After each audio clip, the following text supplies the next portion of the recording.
Por que Deus ele demora para responder algumas orações? Talvez você esteja orando há muito tempo, parece que nada está acontecendo.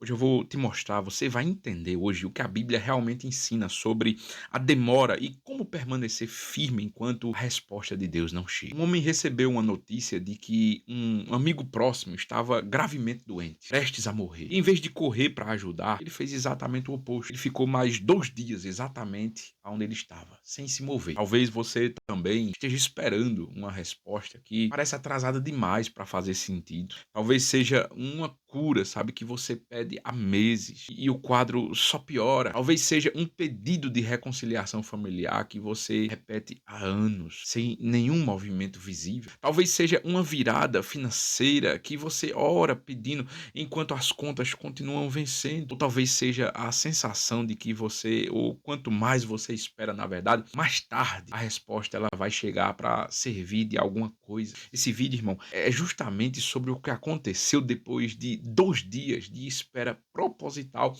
e sobre o que Jesus disse mais de uma vez sobre o motivo exato daquele atraso. Não uma resposta genérica sobre os tempos de Deus, sabe? Mas os motivos específicos que ele mesmo declarou antes de qualquer coisa se resolver. Vote comigo, irmão. Vote para você entender essa cena aqui com calma, porque cada detalhe aqui importa. O homem doente se chamava Lázaro, de uma vila chamada Betânia, perto de Jerusalém. Ele tinha duas irmãs, Marta e Maria, e os três eram próximos de Jesus. Eram pessoas que ele visitava, pessoas que ele amava de verdade.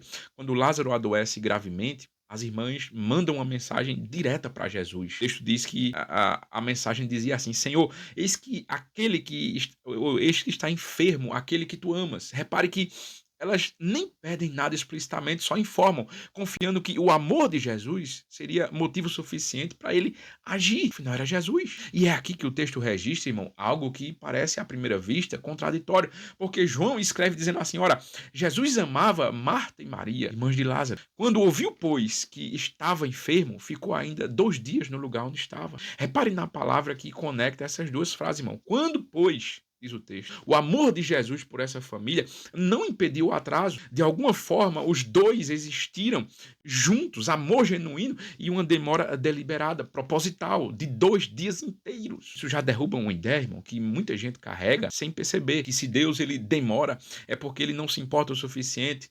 Mas o texto deixa claro, irmão, que a demora e o amor, eles não são opostos aqui. Jesus amava aquela família. O texto até repete a palavra e mesmo assim ele escolheu esperar. A demora não foi uma contradição para o amor, sabe? Na verdade, fez parte desse amor. Antes mesmo de partir, Jesus tinha dado uma explicação de enfermidade. Não é para a morte, mas é para a glória de Deus, para que o Filho do homem, o Filho de Deus, seja glorificado por ela. Repare que ele não nega, sabe, a gravidade daquela doença. Ele não finge que o sofrimento não é real. Ele diz que o sofrimento existe, mas que existe um propósito operando através daquele sofrimento, um propósito que talvez só seria visível se a situação chegasse a um ponto que parecesse de fato do lado de fora e foi longe demais de qualquer situação, de qualquer solução. Quando finalmente Jesus ele decide ir, o próprio Jesus diz aos discípulos algo ainda mais direto sobre o motivo do atraso.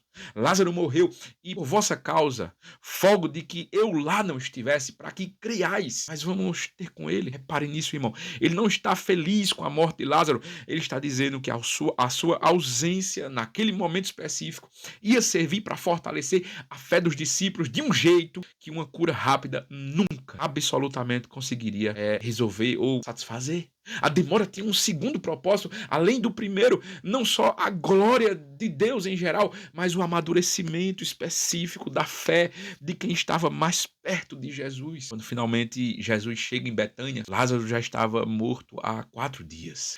E esse número, irmão, não é um detalhe qualquer, sabe? Porque na cultura da época existia talvez uma crença que a alma permanecia perto do corpo até 3 dias após a morte, antes de partir de vez. No quarto dia, a morte era considerada completa, sem volta, sem solução. Não tinha mais dúvidas de que ele havia morrido. Jesus não chegou tarde por acidente, irmão. Ele chegou depois do ponto que qualquer explicação natural deixava de fazer sentido. Marta sai ao encontro de Jesus e diz: Senhor, se tu estivesses aqui, o meu irmão não teria morrido. Mas eu sei que agora tudo quanto tu pedires a Deus, Deus te concederá. Jesus responde com uma das declarações mais diretas de todo o Evangelho: Eu sou a ressurreição e a vida. Quem crê em mim, ainda que morra, viverá. E todo aquele que vive e crê em mim jamais morrerá. Crês tu nisto? E Marta responde: Sim, Senhor, eu creio que tu és o Cristo, o Filho de Deus, que havia de vir ao mundo. Diante do túmulo, o texto registra algo simples, pesado ao mesmo tempo. Jesus chorou. Ele sabia em minutos que ia levantar Lázaro e mesmo sabendo disso, ele chorou. A demora que ele tinha escolhido por um propósito real, irmão, não significava que a dor das pessoas ao redor dele deixasse de importar, não.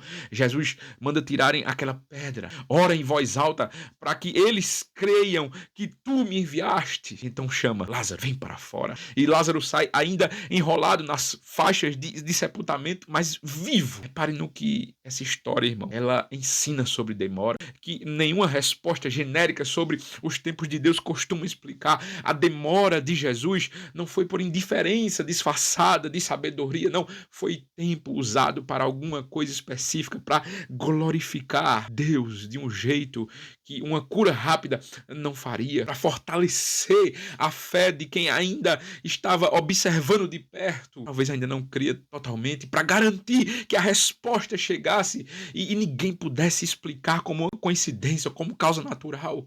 Se Jesus tivesse chegado no primeiro dia, Lázaro teria sido curado, mas quando ele chega no quarto dia, ele foi ressuscitado, um milagre de categoria completamente diferente, que só a demora tornou possível, irmão. O Espírito Santo, ele tá falando ao teu coração. Se essa palavra tá chegando até você, irmão, e tá te ajudando a entender essa demora da parte de Deus, deixa um like, se inscreva nesse canal.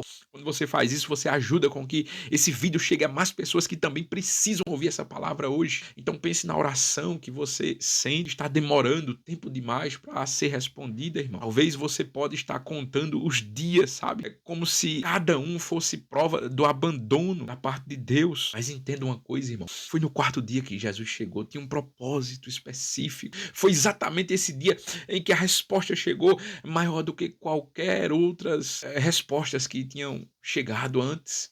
Jesus nunca disse que a demora não doeria, não. Ele chorou no meio dela, mesmo sabendo o final. Mas a Bíblia mostra, irmão, nessa história que existe uma diferença entre um Deus que esqueceu e um Deus que está deixando o tempo passar até o momento em que a resposta vai significar mais do que significaria antes. Talvez o seu quarto dia, irmão, ainda não tenha chegado.